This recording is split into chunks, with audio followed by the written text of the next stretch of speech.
నమస్కారం ఘంటారావానికి స్వాగతం ముందుగా ప్రధాన అంశాలు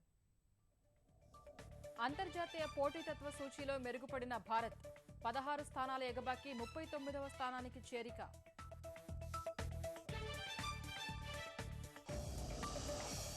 జీఎస్టీ అమలుకు ఉద్దేశించిన సక్షం ప్రాజెక్టుకు కేంద్ర కేబినెట్ ఆమోదం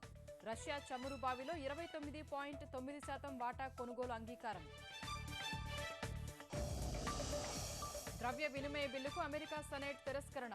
అగ్రరాజ్య ప్రభుత్వ కార్యకలాపాలు నిలిచిపోయే ప్రమాదం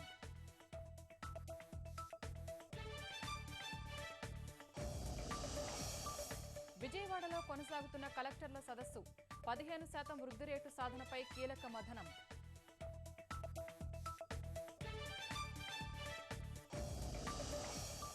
విపత్తుల్లో చంద్రబాబులా ఎవరూ పనిచేయలేరు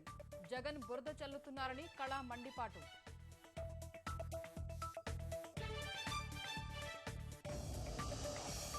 అమలాపురంలో దివ్యాంగ మైనర్ బాలికపై దారుణం 7 రోజులుగా లైంగిక దాడికి పాల్పడిన యువకుడు